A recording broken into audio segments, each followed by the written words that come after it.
साधी, simple, tasty, healthy आणि झटपट होणारी ही रेसिपी. खूप झटपट होते हो.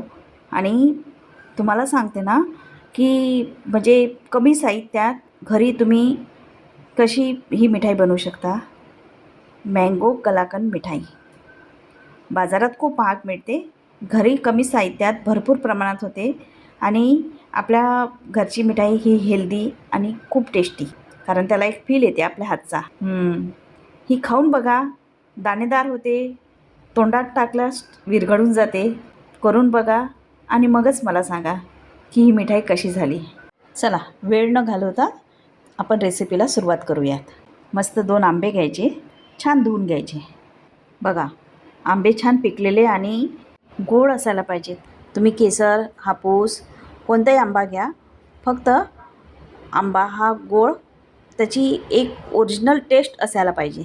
त्यानीच आपल्या मिठाईला टेस्ट येईल. किंवा तुम्हाला जो आवडेल तो घ्या. मी हापूस आंबे घेतलेत.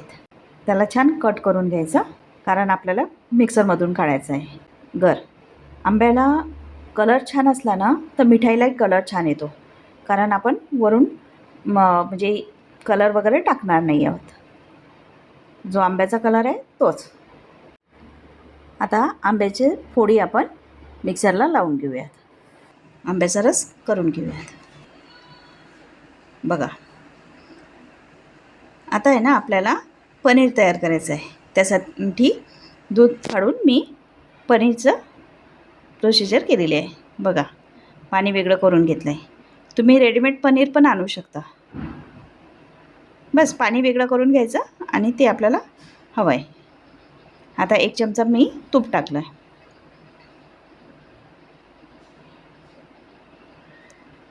बघा,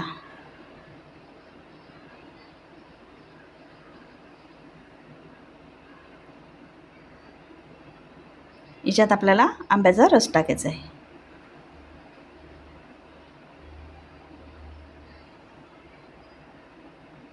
छान मिक्स करून घ्यायचं आणि 2 ते 3 मिनटं आपल्याला होऊ द्यायचं, जेणेकरून तिच्यामधला ओलसरपणा कमी होणार.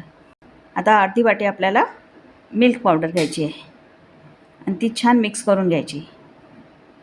1 कप पनीर भरलं आहे आणि 1 कप आंब्याचा रस आणि अर्धा कप आपल्याला मिल्क पावडर. आता अर्धा कप आपल्याला कंडेन्स मिल्क घ्यायचं. तुमच्या आवडीनुसार तुम्ही घेऊ शकता, जसं गोड हवं तसं.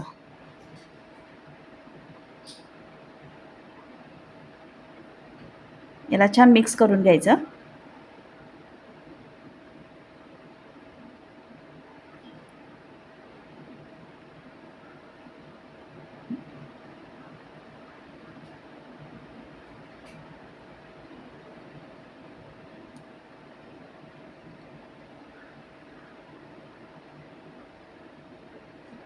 पनीर समजा तुमचं जास्त घट्ट असेल तर त्याला किसून घ्या किंवा बारीक करून घ्या हाताने आणि नंतरच टाका. आता आपल्याला विलायची पावडर टाकायची. त्याने काय सुगंध सुटतो ना, मस्त. आंब्याचा रस, त्याचा वास, आहा हा हा. इकडे आपल्याला तूप लावून घ्यायचं आहे भांड्याला. तुम्ही चौकोनी घ्या, गोल घ्या, तुम्हाला ज्या आकाराचं घ्यायचं त्या आकाराचं घेऊ शकता. फक्त खाली तूप लावून घ्यायचं.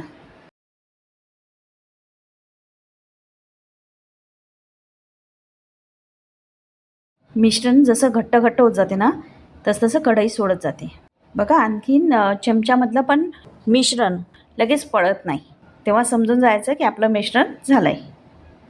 आता आपल्याला 1 चमचा तूप टाकायचं त्याच्यामध्ये, कारण त्याने चमक येते वडीला छानपैकी.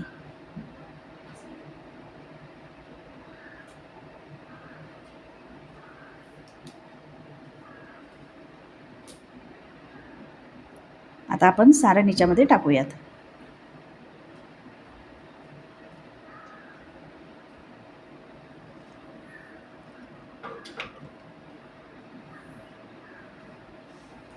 तुम्हाला ज्या म्हणजे आकारात आपल्याला वड्या हव्या आहेत त्या आकारात तुम्ही ठेवून त्यानुसार वडी कट करू शकता.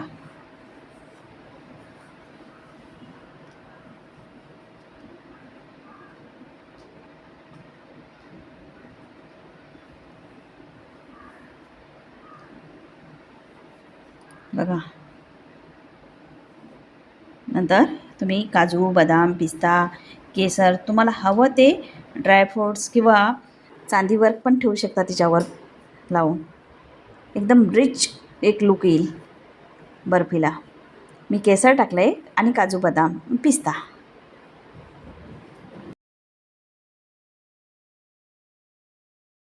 आता हे 4-5 तासांसाठी आपल्याला फ्रीजमध्ये ठेवायचं आहे.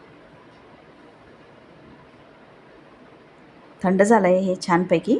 आता फ्रीजमध्ये ठेवूयात आणि 4-5 तासाने बघूयात की गोळ्या कशा पडतात ते तुम्हाला मी दाखवतेस. बघा 4-5 तासांनी बाहेर काढलं आहे. आता कट करते.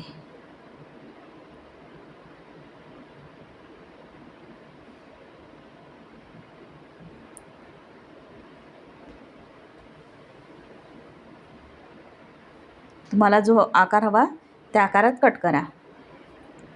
ते डायमंड म्हणतात ना आकार, तो देऊ शकता. मी चौकोनीच दिला आहे.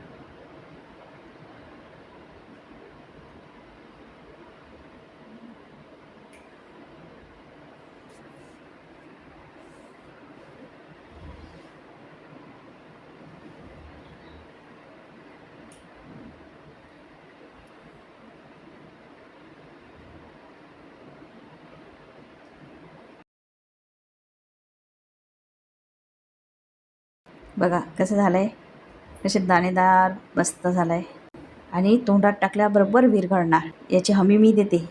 करून बघा, खाऊन बघा. झाली की आपली रेसिपी तयार. या खायला. खाऊन बघा आणि नंतरच मला सांगा की रेसिपी कशी वाटली.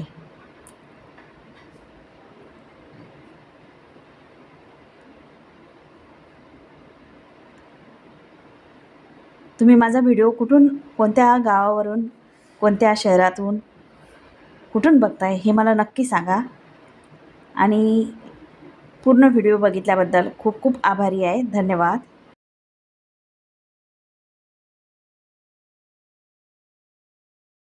चला उद्या पुन्हा भेटूया नवीन रेसिपीसोबत.